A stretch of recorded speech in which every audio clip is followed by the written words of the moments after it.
Good afternoon or good morning mga kaibigan. Nandito kami ngayon sa pangalawang balik namin dito sa sa aming tinamna ng niyog. Bali sa ngayon kami ay magtatanim uli dahil hindi pa po napuno yung tinamna namin ng mga nakaraan. So baka mamaya ay makapag butas ng lupa at baka bukas po ay makatanim tayo ng niyog. So bali pababa na kami at pupunta kami ng payag. Doon tayo tumatanim ng niyog sa area na yan. So madamo pa, papalinis ko pa yan. Pasyalan natin mamaya yung ating mga natanim ng mga nakaraan. Tingnan natin kung buhay lahat. So bali itong niyogan dito, ito ay pinakupra na po nila papa. Andun po yung ating kapatid. Ayan, naglulugit ng lubi, galukad. So amoy nan iya ginano nataphan na. Ikaw lang nasad. Guys, may si Brad Uti ang nagakupra. So bali amo ining may kaya nasimula na dabukan. Dahil Pastor Gio sira ko nun itanom ko nun niya na lubihay sa trubulan ko praho na. So ito yung ginagawa dito sa sa probinsya, siyempre sa mga nakarelate dito sa niyogan. Ito po yung ginagawa. Simpleng simpleng tapahan ang tawag sa amin dito. So ayan. Si Brother T yung natin yung kumukopra. So yun, magandang hapon mga kaibigan. Bali nag-start na kami. So hindi namin update kanina yung start namin pag butas po ng lupa para pagtanim uli ng niyog. So bali sa ngayon pahinga muna ng saglit dahil talagang super init naman yung natin, yung pagtanim natin. Nung mga nakaraan talagang super naman, ulan. So maganda sana yon nung panahon na nagbubutas tayo at nagtanim tayo ng mga niyog, yung medyo makulimlim at maulan para yung lupa ba ay hindi matigas, bungkalin. So malambot po siya at hindi masyadong mainit. So sa ngayon naman kabaliktaran ang lahat, medyo matigas yung lupa naman at saka mainit, kaya mga 4 na butas ay napahinto tayo dahil talagang hindi kayanin ng init. So bali kasama ko pala si Mrs. Ayan. So nagtatabas siya ng damo. Ayan. So yun ang aming gagawin sa ngayon. Dahil kumbaga ito naman yung matrabaho namin. Pagpasensya nyo na nung mga nakaraan talaga ay hindi po ako nakakapag-update ng mga video. At bali sa ngayon, ito yung cellphone na ginagamit ko ngayon. Hindi na po yung dati, kasi yung dati talagang mabilis po ito, yun memory full. So ito medyo hindi ko lang alam kasi kumbaga bago din ito, at ito rin ay kinuha ko rin para may magamit tayo sa mga pag-vlog natin. At medyo mataas-taas yung storage nito doon sa isa nating cellphone na ginagamit.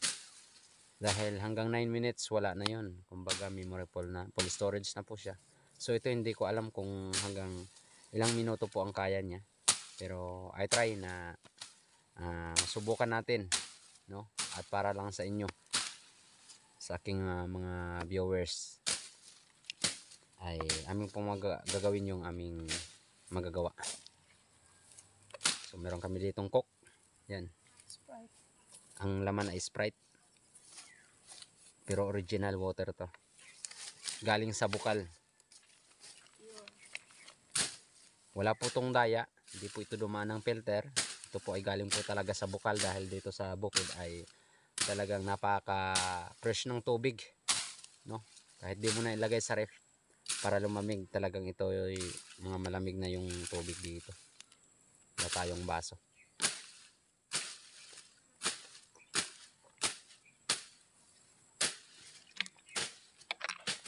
Bale hanggang baba yung ano natin, yung nataniman natin nung mga nakaraan. So ito medyo malawak-lawak din naman ito. Medyo madamo nga lang. Yan, kasi start pa lang din namin yan.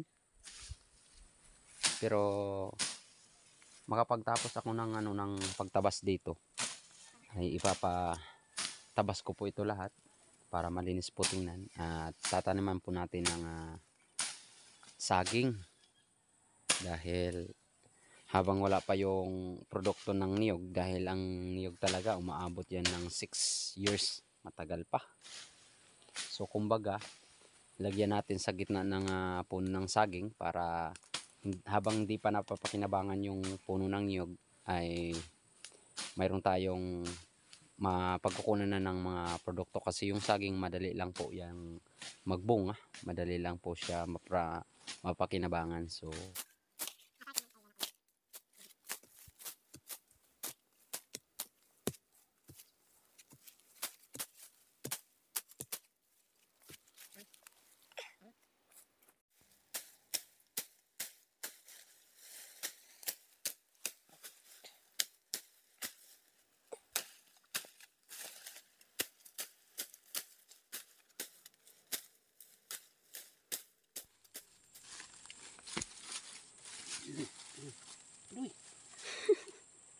antik.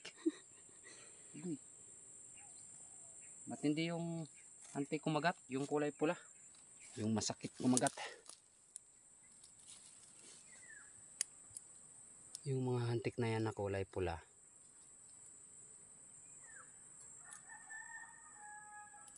Masyado na yan, mga ganyan. Grabe kumagat yan. Talagang mamaga yung ano, yung makagatan nila.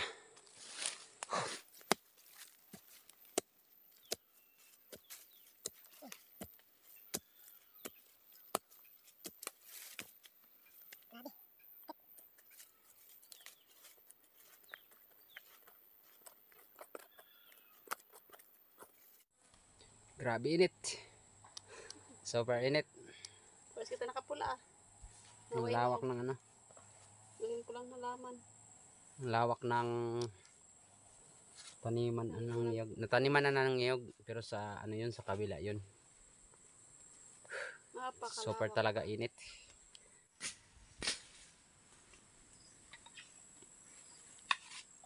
Siyang.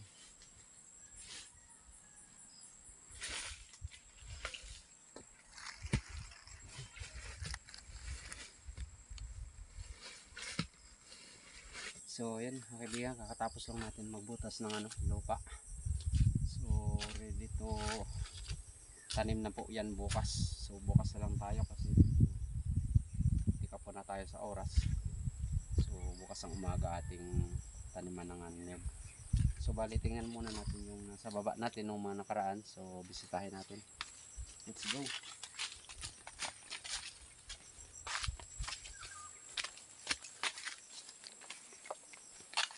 Buhay na siya, oh. Yan, mga malalaki. Tagas na. Mataas na. Okay. Fresh na fresh. At na.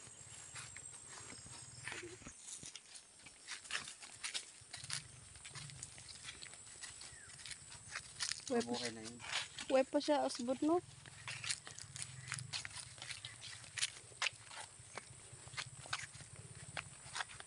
Buti hindi kinain ng kalabaw. So, namatay yung ano dahon niya, pero pumapalit po yan ng dahit. So hanggang doon po.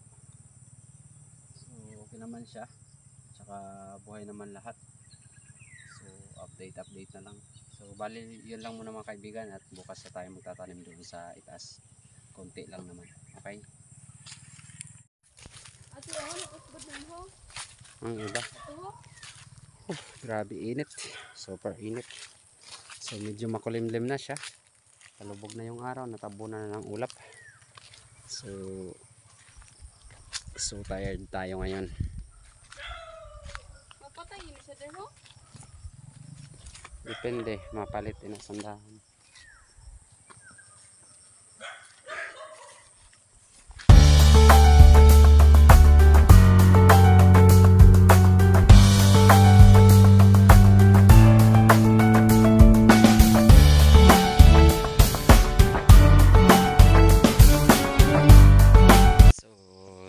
Bali kukuha kami ngayon muna ng maulam papaya then kanigwa pa ya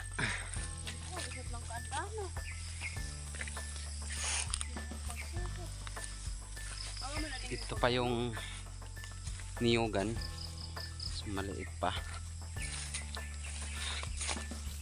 Pinutol kasi yung yung papaya dito.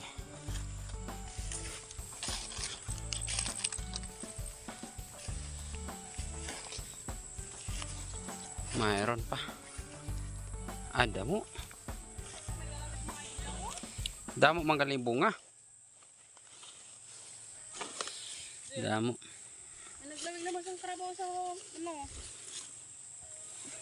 Oh.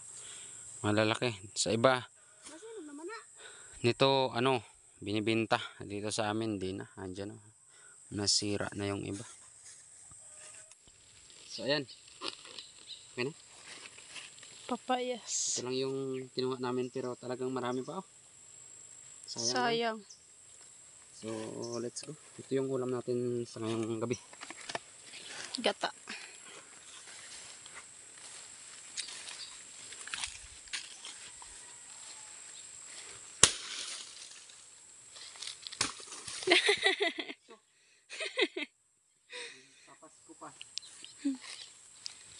Pakalawak.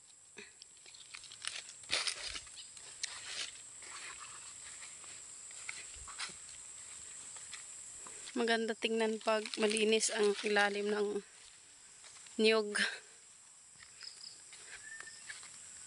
Pinutol ng mga magnanakaw. Para makanakaw ng niyog.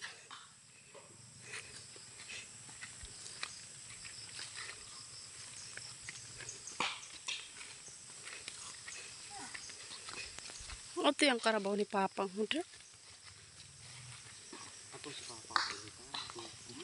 One eternity later. So yun. Good morning mga kaibigan. Ito yung aking good morning sa araw na to. Dahil naghakot po kami ng ng tubuanan. Yan. So bali kasama namin si Mama tsaka si Mrs. Andun na sila sa una. So medyo nahuli tayo. Dahil medyo mahirap mag video habang may dala. So bali ito sa araw na ito mga kaibigan ay aming itong itanim. So 20 piraso po ito. Pinasobrahan ko na lang ng 5 kasi pag may namatay sulitan na lang natin, palitan natin. So yun si Mrs. May dala din siya. Medyo may distance kasi yung yung pagtataniman natin, tsaka pababa kami at tsaka madulas kaya medyo mahirap. Si Mama nandun na sa una, may dala ring tubuanan. Nandun na siya sa una.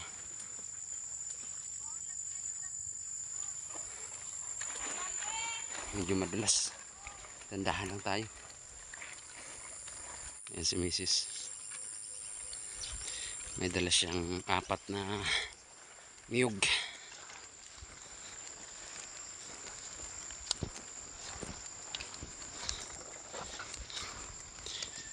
Pababa kasi yung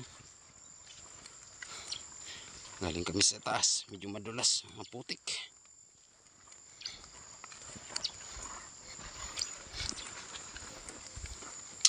Yan. May ano naman, sinag na ng araw sa ngayon. Ayan, hi. Okay lang? Ha? Okay lang daw ko na. Pero mahina na.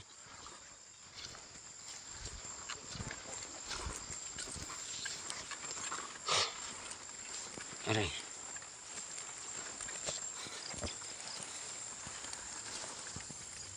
So ayan mga kaibigan, at bali dito naman tayo ngayon para itanim na natin yung ating in-update kahapon patungkol sa pagbutas natin ng lupa.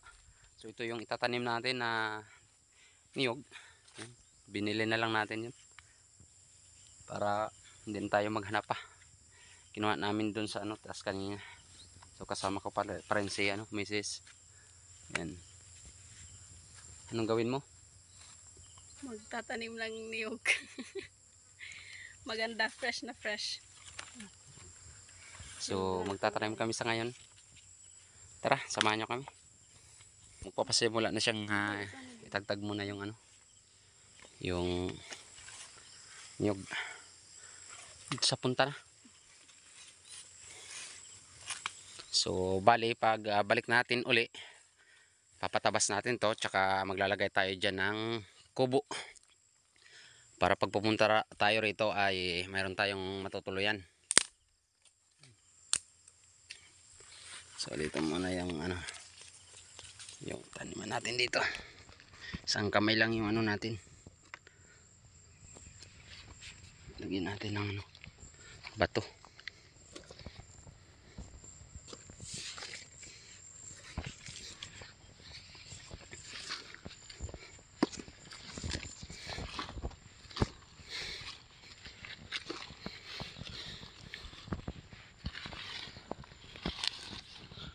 So ayan. So ayan. Tanim na natin.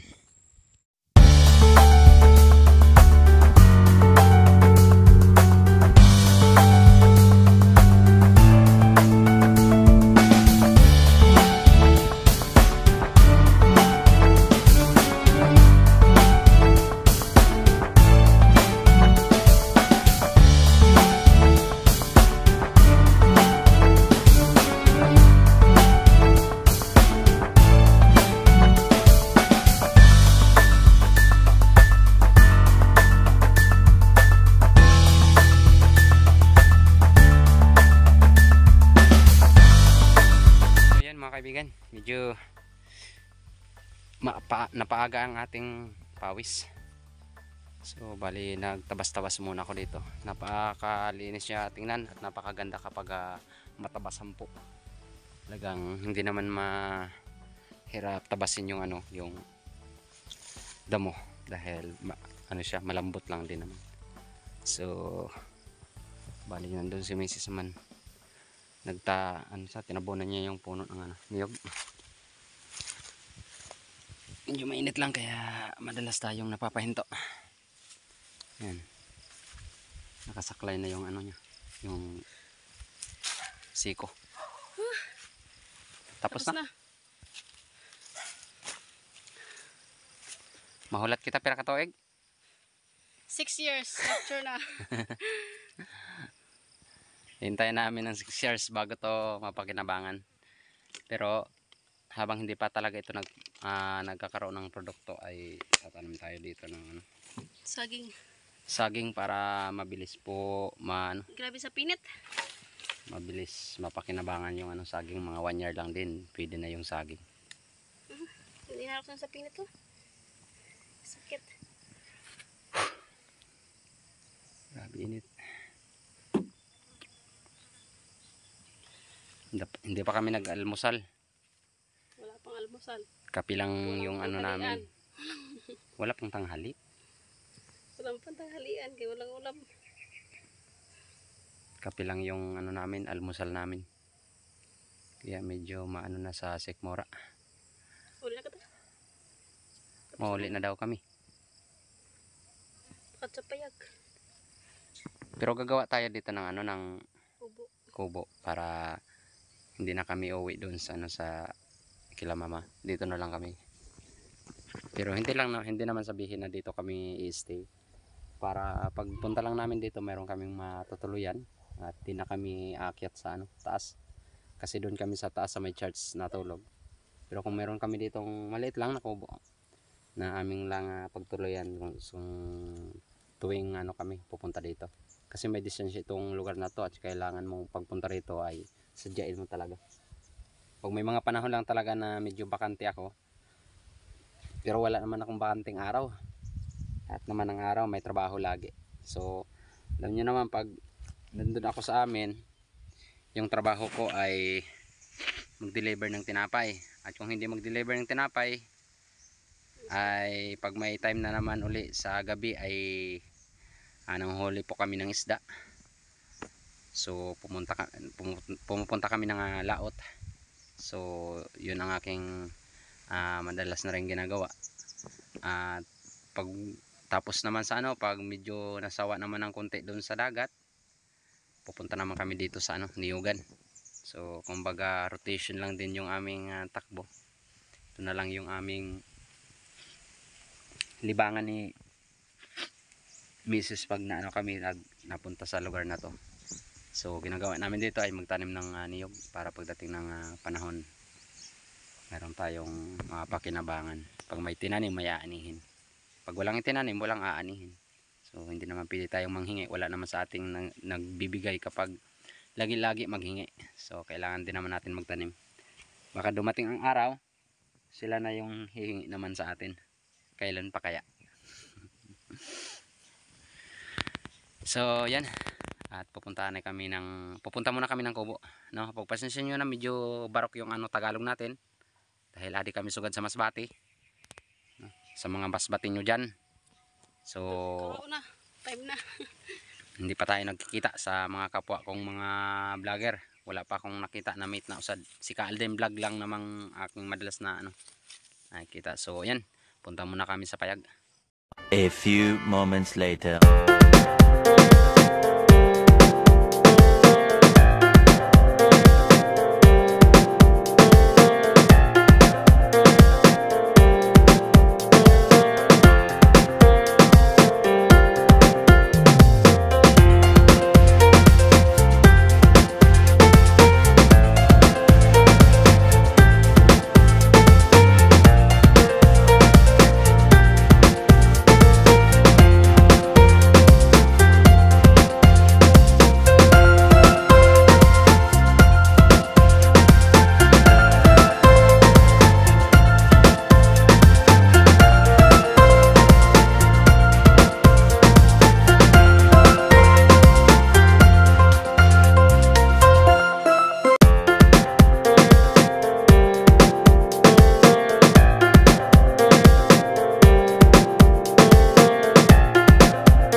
Sa ngayon, so babalik tayo sa next para ipatabas natin yung damo dyan sa So bali nandito na pala ako,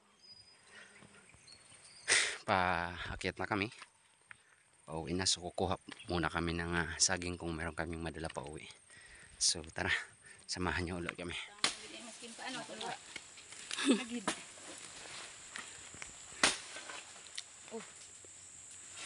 Isang bagsak.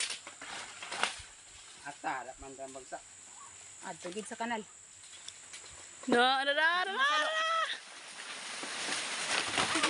Ay, pagali sa kanal. Ada pang kuha ni na yayelo ng mga saha. Hindi ako dito magbalik, itaon mo yan. Ano ba mga butang, nagbo pa? Meron mga bunga. Nadunot. Ta. Hindi ko nasalo dahil dito siya sa labas. Doon ako sa loob. Go, go.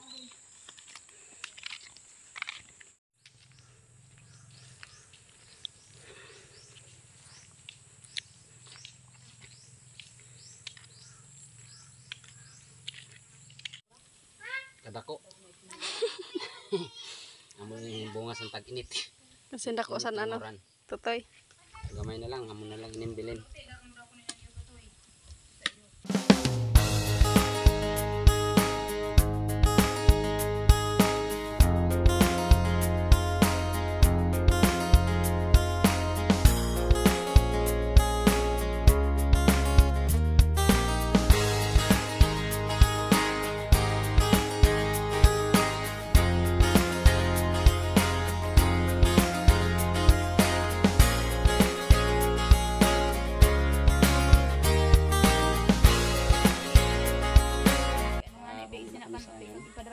Hindi namin mapilipa. Yung dala nating saging, tinimbang na lang natin sa ano, sa bag para timbang siya. So abang-abang na lang sa mga masunod naman. Balik namin, pangatlong balik. Okay.